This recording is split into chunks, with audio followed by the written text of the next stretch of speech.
Isindiswe unompempe noLayman iTS Galaxy namhlanje. Ifikile iKaizer Chiefs abafana bokuthula noxolo. Bafowethu, ngithi ake ngizokhuluma ngale game yanamhlanje. Igame ibiphakathi kweKaizer Chiefs, abafana bokuthula noxolo neTS Galaxy. Dlalile iChiefs kakhulu namhlanje. Kunqabe khona ukwenza wanqaba nonompempe noLayman. Enqaba igoli elihle ebelishawe uDa Silva wathi offside. Sidluleke lapho. Bafowethu, iqiniso lihle silibeke linjengoba linjalo. iChiefs since iqalile lesizini ibe nemidlalo eyiwinile kodwa ingadlalanga kahle. Ibe nemidlalo eyidrowishile. Ibe idlale kahle kulowo mdlalo. Siyobala umdlalo wamaZulu ikakhulukazi. Siphinde sibale umdlalo odlule. Umdlalo kwakufuze ngabe yaqeda early, umdlalo weChippa United. Sibuye sibale umdlalo wanamhlanje weTS Galaxy. Chiefs idlale umdlalo omuhle kakhulu namhlanje. Cishe lo mdlalo ubulevel ecishe ifana nomdlalo eyawudlala namaZulu. Kwale khona ukwenza wala nompempe noLayman wakhe. Umuthi uyabukisisa ke izingane zakwethu. Into engifuna ukukhuluma ngayo ngigxile kuyona namhlanje. Ukungabikho kwaPula Emodi namhlanje kule Kaizer Chiefs yanamhlanje kwenze omkhulu umehluko. Idlale elinye ibhola iChiefs ibingakazi idlale makhona uPula Emodi. Uma ke uyinjula buchopho ujulile. Uzoyibona ke kahle kamhlophe lento ukuthi uPula Emodi sekuyisikhathi sakhe njengamanje sokuthi aphumule. Ngoba hayi iChiefs akasayenzeli lutho. Badlale kahle kakhulu abafana noVele Bhayi. Omayo badlale kahle kakhulu. Siyambona umfana wami lapha yana uLebohang Maboye odlala ibhola elinenkosi phakathi. Cishe yonke iKaizer Chiefs idlale ibhola elihle namhlanje. Yodwa inkinga iChiefs enayo ukungafuni ukushaya amagoli.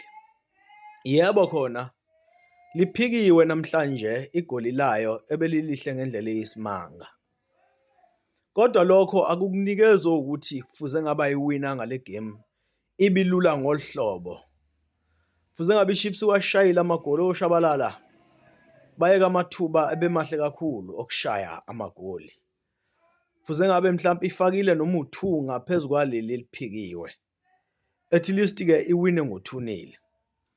So iyodwa ke into efuna ukulungiswa lapha yana eqembini lami iKaizer Chiefs. Lifuna ukulungiswa nje lapha phambili ukuze likwazi ukushaya amagoli. Istriker yebo sinaso uSilva. Engicabanga ukuthi futhi ungabikho ukulimala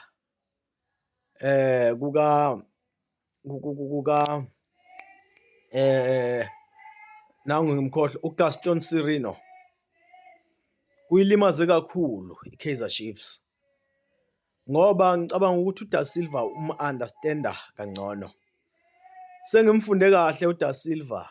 Anyone olaziyo ibhola uzokutshela kahle athi uDa Silva is a good strike. Is a good target man.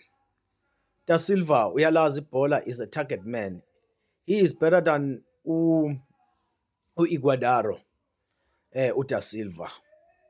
So bafowethu iChiefs kuncane kakhulu okushodayo. Kushoda nje lo muntu ozokwazi ukufunda uDa Silva amphakela amabhola ngoba uDa Silva uyakwazi ukushaya igoli. Uyakwenza ke lokho uGaston Sirino.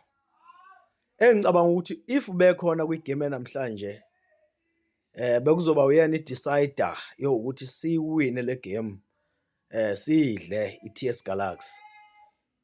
TS Galaxy kube yiwini le kuyona ukuthi idlala i-draw ne-Chiefs emidlalweni wanamhlanje ngendlela i-Chiefs edlale ngakhona. Bese-ke bafowethu ngiya kulama football fans la alandela amaqembu wawo, la abizwa ngosiduma ngabanye. Ngenhlanhla-ke nangebhadi, mina ngoba ibhola ngiyalazi futhi ngilidlalile. Yabona njengoba ngisapota i-Chiefs, angeke ungibone ngingena lapha ey'nkundleni zokuxhumana o-Facebook, ngithuka abalandeli be-Pirates ngenhlamba. I-Pirates mayenze kahle ngiyayivuma ngiyincome, nanjengoba ngiyincomile nayizolo ukuwina i-final yayo. So lento yenziwa abalandeli-ke laphayana angibathathi njengama-football supporters, ngibathatha njengama-club supporters futhi angalazi ibhola. Ibhola bafowethu kaxatshwana ebholeni. Yilo nto nje ukuthi kudlaliswane kudlule. Ngayifaka-ke i-post yami lapha on Facebook, ngincoma ngihalalisa le-Orlando Pirates. Babonga abalandeli be-Pirates. Ngabuye ngafaka i-post namhlanje ngikhala ngalento yonompempe. Ama-club supporters la angalazi ibhola asekujabulela lokho ngoba kucindezelwe i-Chiefs. Uma ulazi ibhola bafowethu, awuyijabuleli into yokuthi unompempe acindezele noma yiliphi iqembu noma ngabe lelo qembu alusapoti. It is very wrong bafowethu. Kangikwazi ukuyojabulela amaZulu ukuthi arobhe i-Pirates ngoba ibhola ngiyalazi. Le mini yeza nakuwe.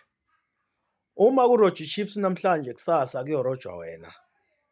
We need i-VAR kule league yethu yase-South Africa because onompempe izinqumo abazithathayo ziyawalimaza ama-team. Azilimazi nje i-Chiefs kuphela njengoba namhlanje ilimele.